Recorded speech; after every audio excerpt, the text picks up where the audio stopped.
ওই যে আমাদের বরিশাল থেকে 2013 সালে একটা লঞ্চ আসছিল ঢাকার উদ্দেশ্যে। ওই লঞ্চের ভিতরে আব্দুল্লাহ নামে একটা সন্তান ছিল। ওই আব্দুল্লাহ ঢাকা গার্মেন্টসে চাকরি করে। ওর বাবা ছিল না, ছেলেটা ছিল এতিম, মা ছিল অসুস্থ। আব্দুল্লাহ বরিশাল থেকে লঞ্চে উঠে ওর মাকে ফোন দিছে, মা তুমি টেনশন করবা না, ওষুধ খাইয়া তাড়াতাড়ি ঘুমাইয়া পড়বা, আমি ঢাকায় পৌঁছাইয়া তোমাকে সকালবেলা ফোন দিব। সন্তান যখন বাহিরে যায়, তুমি যতই বলো না কেন মায়ের মন মানে না। কারণ দুনিয়ার ভিতরে তোমারে যদি একজন ভালোবাসে স্বার্থ ছাড়া, সে হইল তোমার আমার মা। কথা বলেন ঠিক কিনা? কার মা নাই চোখের পানি ফালাও। ওই মা আব্দুল্লাহর লঞ্চ যখন পদ্মা নদীর ভিতরে আসলো, পদ্মা নদীর ভিতরে ঝড় তুফান শুরু হইয়া গেল।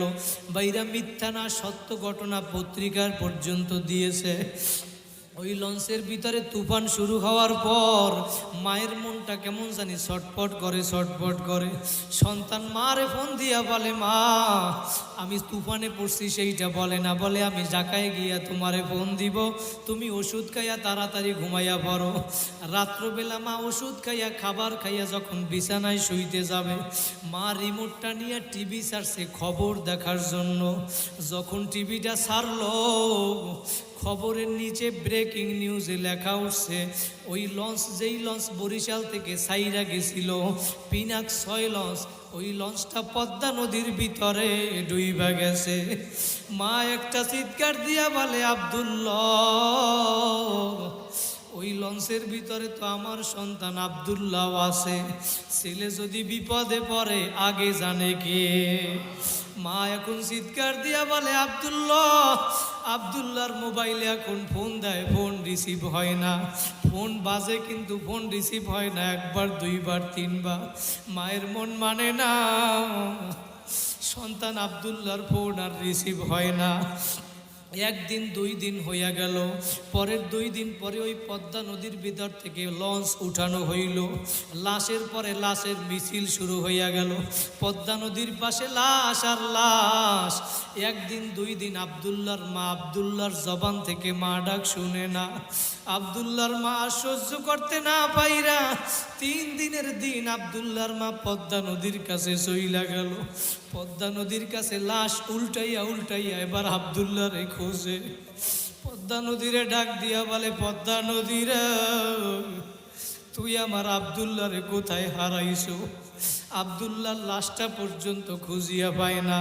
3 দিন 4 দিন হইয়া গেল। মা সন্তানের জন্য কি পরিমাণ মায়া, আমি সেইটা বুঝাতে চাইলাম আল্লাহর কি পরিমাণ মায়া। 1 সপ্তাহ পরে আব্দুল্লাহর মায়ের মোবাইলের ভিতরে একটা ফোন আসছে। মা এবার আব্দুল্লাহর ফোনটা রিসিভ কইরা এবং কথা বলে, বাবা আব্দুল্লাহ, তুই আমার 1 সপ্তাহ মা বলিয়া ডাকো নাই, আমি তো পাগল হইয়া গেছি রে বাবা। ওই পাশ থেকে আওয়াজ আসলো, মা আমি আব্দুল্লাহ না, আমি পদ্মা থানার ওসি সাহেব বলছি, ওসি সাহেব। মা আমি আপনার সন্তান আব্দুল্লাহর লাশটা পাইছি, ওর প্যান্টের পকেটের ভিতরে মোবাইল পাইছি, মোবাইলের সিমটা খুইলা আমার মোবাইলে ঢুকাইলাম, ডায়ালে একটা নাম্বার পাইছি, মা লেখা। মা এই মা নামে আপনারে আমি ফোন করলাম, মা পদ্মা থানা থেকে আব্দুল্লাহর লাশটা আইসা নিয়ে যাইয়েন। ওই আব্দুল্লাহর লাশ 1 সপ্তাহ হইয়া গেল, পইচা গন্ধ বের হইয়া গেল, মানুষ কাছেও যাইতে পারে না। আব্দুল্লাহর মা পদ্মা থানায় গিয়া আব্দুল্লাহর ওই পচা লাশটা কোলের মধ্যে লইয়া ডাক দেয়, বাবা আব্দুল্লাহ, ওই লাশের ভিতরে পত্রিকায় লেখছে, ভিডিও আমরা দেখছি, ওই লাশের ভিতরে আব্দুল্লাহর গালের ভিতরে, মুখের ভিতরে মা চুমা দেয়, ওর পচা গোস্ত মায়ের ঠোঁটের সাথে চুমার কারণে লাইগা পড়ে। তারপরেও মা লাশটা পালাইয়া দেয় না। সন্তানের জন্য কি পরিমাণ মায়া। এইখানে অনেক সন্তানরা আসো মা বাবারে গেরামারি রাইখা আসছো, অনেক সন্তানরা আসো 3 খান 5 খান সাদা কাপড়ের প্যাকেট বানাইয়া মা বাবারে কবরে ফালাইয়া রাখছো। মা বাবা কেমন জানি ডাক দিয়া বলে, সন্তান তুই আজকে যেই 5তলা 10তলা ভবনের ভিতরে থাকতেছ, ওই ঘর তো তোর বাবা বানাইছিল। আজকে যেই ঘরের ভিতরে তুই বাড়ি জায়গার ভিতরে বাড়ি করছো, ওই ঘরটা ওই জায়গাটা তো তোর বাবাইকে নিয়ে দিছিল। আজকে তুই ওই মাহফিলে বইসা জামিয়া তালিমুন্নেসা মাদ্রাসার ময়দানে বইসা তোর মা বাবার একটু মনে কর, দোয়া কর, তোর 2 ফোঁটা চোখের পানি ফালা। সন্তান, মা তোমার আমার কেমন মা ছিল, দুনিয়ার ভিতরে যখন মা ছিল তখন বোঝো নাই, বোঝো নাই।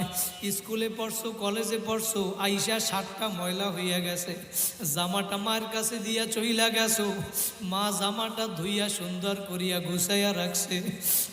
মা যে কি জিনিস বুঝো না, আজকে তোমার আমার জামার কেউ ধুইয়া দেয় না, বিনা টাকায় কেউ ধুইয়া দেয় না। স্ত্রীকে কিছুদিন খাবার দিবা না, কাপড় দিবা না, তোমার সাথে আর থাকবে না। বোঝা গেল তোমার আমার মা ছিল একজন বিনা বেতনের দাসী। কথা বলেন ঠিক কিনা? আজকে যার মা বাবা দুনিয়ায় নাই, মা বাবার কথা স্মরণ কইরা 2 ফোঁটা চোখের পানি ফালাও আর দোয়া করো। আজকে তুমি সন্তান কোন দুনিয়ার পাগল হইছো, আজকে এমন গাঞ্জাখোর হইছো তুমি, মা বাবার কবরের পাশে গিয়া একটু দোয়া করবা, রব্বির হামহুমা কামা রব্বায়ানি সগীরা।